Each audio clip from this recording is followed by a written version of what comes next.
Yeah, we get offers all the time, I guess. We always got these people calling up offering like all this money for Europe and like this and that. And um, it would seem strange to me now. I mean, because Angels and Airwaves is such a different thing. It's like so epic, and these landscapes and these crescendos and theatrical lights and very European sophisticated sounds, whatever. And then to think about what Blink was, it feels so strange to play that stuff again. But those things were these great pop punk little anthems too, you know?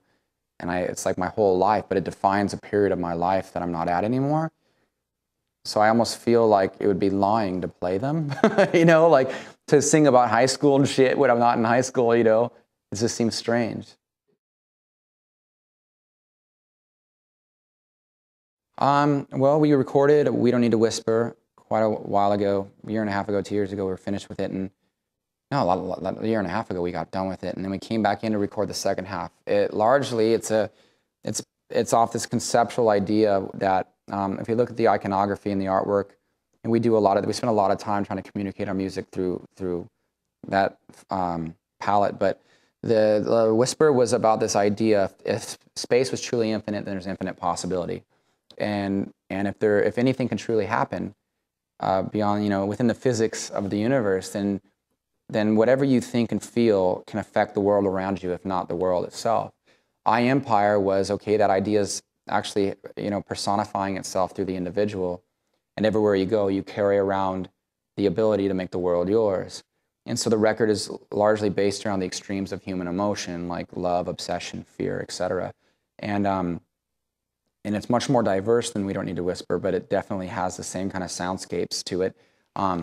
At certain times, and other times it's way more stripped down. It's got a lot of elements where I think our first single, Everything's Magic, I think people can hear that it's almost like a modern day or future of what Blink could have sounded like, because it definitely has some of that kind of pop punk acumen in it, but it's definitely got some landscapey kind of things in it too. There's a song on there that we call Rite of Spring, which was like basically an ode to like Joy Division and New Order, you know, which is the stripped down kind of early punk new wave thing out of Britain. And you know, but there's things on there. There's a song called Breathe that's a Peter Gabriel wish, you know. And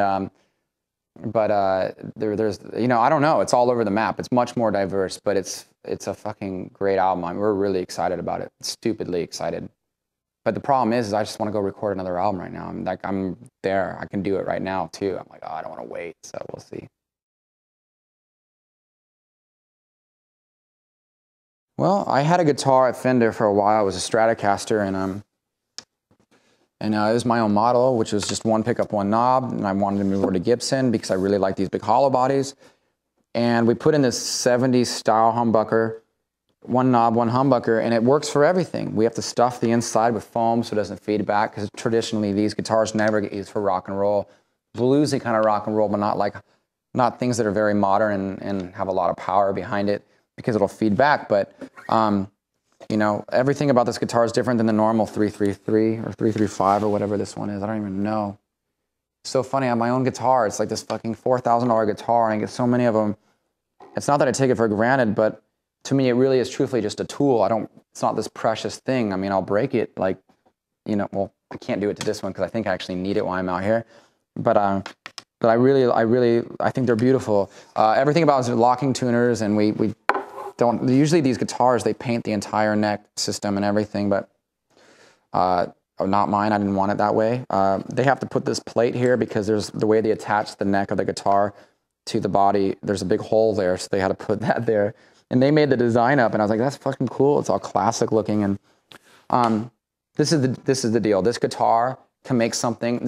You can play this on a Tool record or a Metallica record, or you can play it on a John Lennon record, or you can play it, you know, on a Radiohead record. You know, it's like it can do anything. It's versatile.